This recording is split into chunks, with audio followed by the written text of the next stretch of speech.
여기까지만 보면 다른 증권사와 큰 차이가 없어 보입니다. 하지만 한국투자증권의 배정 방법에는 매우 특이한 점이 있습니다.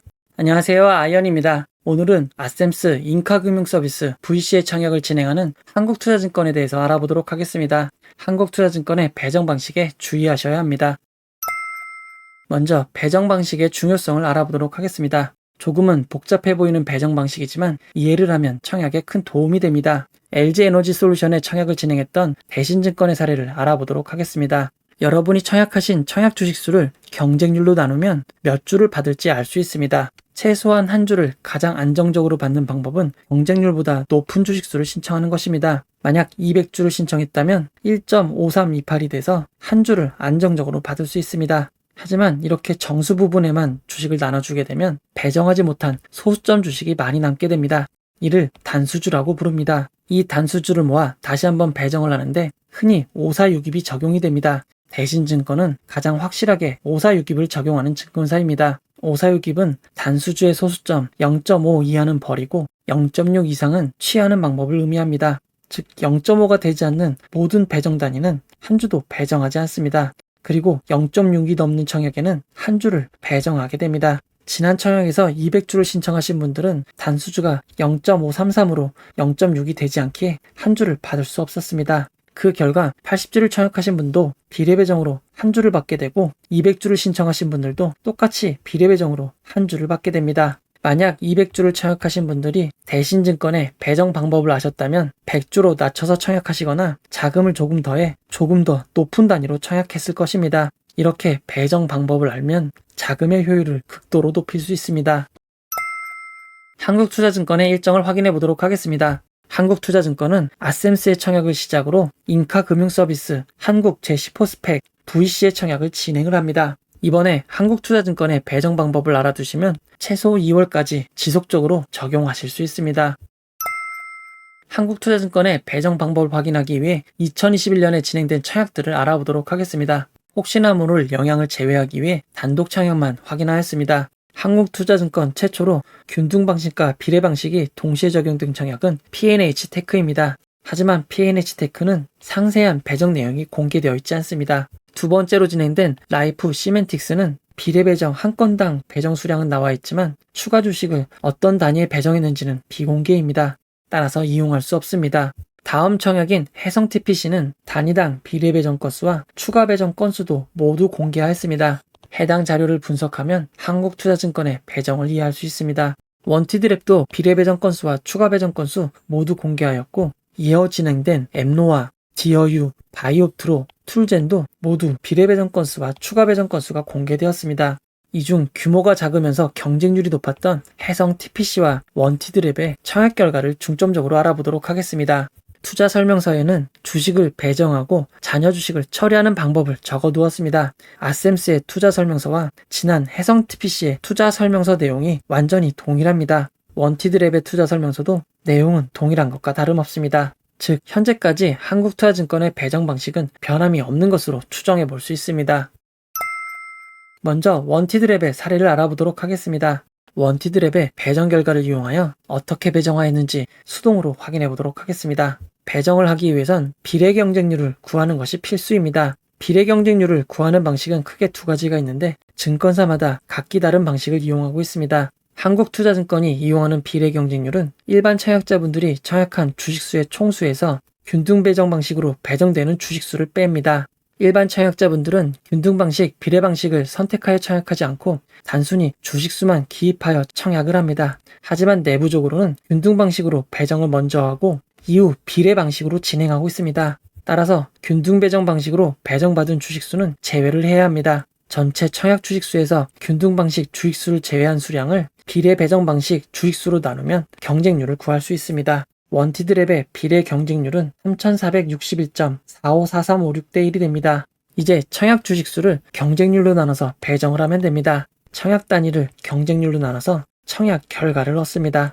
그리고 정수 부분에 해당하는 주식수를 정 주식수로 배정을 합니다. 이렇게 원티드랩의 확정 주식수를 배정하고 나면 53,140주를 배정할 수 있습니다. 배정하지 못한 소수점 주식이 38,110주가 남게 되는 것입니다. 전체 주식 중 58.24%만 배정이 되었습니다. 투자 설명서에 밝힌 대로 546입을 원칙으로 안분 배정을 합니다. 0.6 이하에는 주식을 주지 않고 0.6 이상에만 주식을 배정하는 것입니다. 이렇게 546입을 통해 배정을 마치면 38,110주의 자녀 주식 중 3718주를 배정할 수 있습니다. 하지만 여전히 7392주의 주식이 남게 됩니다. 증권사마다 남은 주식의 배정 방식이 다릅니다. 대신증권은 최다 청약 주식 수순으로 배정을 하고 일부 증권사는 우대 고객에게 배정, 일부 증권사들은 추첨으로 배정을 하게 됩니다. 한국투자증권의 배정 내역을 살펴보면 한국투자증권은 546입으로 주식이 남은 경우 단수주의 소수점 순서로 배정하는 것을 확인할 수 있었습니다. 가장 아깝게 0.589로 주식을 받지 못한 5,500주에게 한 주씩 부여하는 것입니다. 5,500주에게 한 주씩 부여하고 나면 6,733주가 남게 되고 그 다음으로 높은 0.578에게 한 주씩 부여하면 4,115주가 남게 됩니다. 아직 주식이 남았으니 소수점 단위는 다음으로 넘어가게 됩니다. 소수점 단위가 0.478이 되는 15,500주에게 주식이 배정되는 것입니다. 하지만 다음 소수점인 0.467에 남은 주식수보다 훨씬 많은 청약자가 있습니다. 이들에게 모두 한 주씩 주게 되면 주식수는 7,936주가 모자라게 됩니다. 이럴 경우 가장 많이 사용되는 방법은 추첨입니다. 12,000주를 청약한 12,045명 중 남아있는 주식수 4,109주를 추첨으로 배정하는 것입니다. 이 내용을 공시된 증권발행 실적 보고서에서 확인해보면 12,000주를 청약한 12,045명은 모두 3주씩 안정적으로 주식을 배정받았고 추첨으로 4,109주를 나누어 가졌습니다. 즉 원티드 랩의 경우 546입으로 배정하고 주식수가 남는 경우 소수점 순서대로 내려가면서 배정을 합니다. 그리고 주식이 모자라는 경우 해당 단위에서 추첨으로 배정합니다. 여기까지만 보면 다른 증권사와 큰 차이가 없어 보입니다. 하지만 한국투자증권의 배정 방법에는 매우 특이한 점이 있습니다. 혜성TPC의 사례로 알아보도록 하겠습니다. 혜성TPC의 배정 내역을 확인하여 어떻게 배정되었는지 확인해 볼 수 있었습니다. 먼저 원티드 랩과 똑같이 혜성TPC의 비례 경쟁률을 구하였습니다. 청약 주식수를 구한 비례 경쟁률로 나눠 확정 주식수를 배정하고 나면 잔여 주식수가 52,263주가 됩니다. 전체 주식 중 59.79%만 배정할 수 있는 것입니다. 이후 과정은 똑같이 546입으로 진행합니다. 하지만 이번엔 546입을 통해 주식을 배정하면 주식수가 모자라는 상황이 발생합니다. 원티드 랩은 546입으로 배정을 해도 주식이 남았는데 어떻게 혜성TPC는 546입 단계도 마무리되지 못했을까요? 먼저 혜성TPC의 청약 단위를 알아보도록 하겠습니다. 혜성TPC의 경우 온라인 전용 등급의 경우 4,000주, 일반 고객은 8,000주, 우대 고객은 16,000주, 최고 우대 고객은 24,000주를 청약할 수 있었습니다. 기본 배정 단위가 4,000주, 8,000주 단위로 증가하고 있습니다. 혜성TPC의 비례 경쟁률은 공교롭게도 온라인 등급 배정 단위 4,000주보다 아주 조금 높은 4,105.53대 1이었습니다.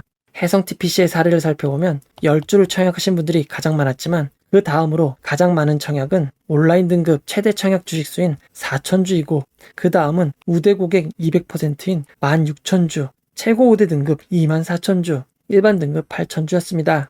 이렇게 많은 청약 건수에 해당하는 단수주가 매우 높은 자릿수가 되면서 모두 한 주씩 배정하게 될 때 나눠줄 수 있는 주식수가 부족하게 된 것입니다. 그리고 혜성TPC의 배정 내역을 좀 더 자세히 살펴보면 한국투자증권의 경우 546입으로 0.6 이상 단위의 주식을 배정할 수 없는 상황이 생기게 되면 조금 이상하게 보일 수 있는 배정 방법으로 주식을 배정합니다. 단수주가 0.6이 넘어도 주식을 배정하지 않지만 이들을 건너뛰고 0.6 미만의 주식을 배정하는 것입니다. 어찌 보면 조금 황당하게 보일 수 있지만 매우 일관된 로직으로 배정하는 것을 알 수 있습니다.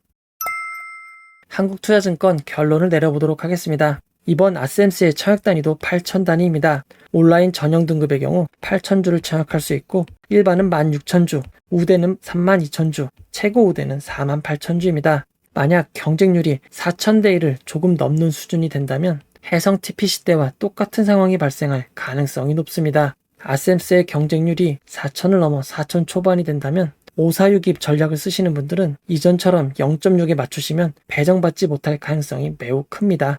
최소한 0.7은 반드시 넘기시길 바라고 불안하신 분들은 0.8 이상으로 맞추시기 바랍니다. 하지만 경쟁률이 4,000대 1이 아닌 3,000대 중후반이 된다면 기존 사례를 바탕으로 볼 땐 0.6 이하로 하셔도 배정이 가능합니다. 하지만 단수주의 상황은 예측할 수 없기에 0.6보다 조금 높게 맞춰서 배정받는 것을 추천드리도록 하겠습니다. 해당 부분이 계산하기 복잡하시면 실시간 라이브 화면에 비례 경쟁률을 반영한 546입 최소 청약 주식수를 참고하시기 바랍니다. 실제 청약할 수 있는 청약 단위까지 계산하여 주식수를 표시하고 있습니다. 참고하셔서 청약금의 효율을 높여보시기 바랍니다. 저는 그럼 라이브에서 뵙도록 하겠습니다. 이 영상은 투자 권유가 아니며 투자는 오롯이 투자자의 판단으로 이루어져야 합니다. 영상의 잘못된 점, 보충이 필요한 점은 채널의 커뮤니티 게시판 혹은 이 영상의 고정 댓글로 안내해 드리도록 하겠습니다. 고맙습니다.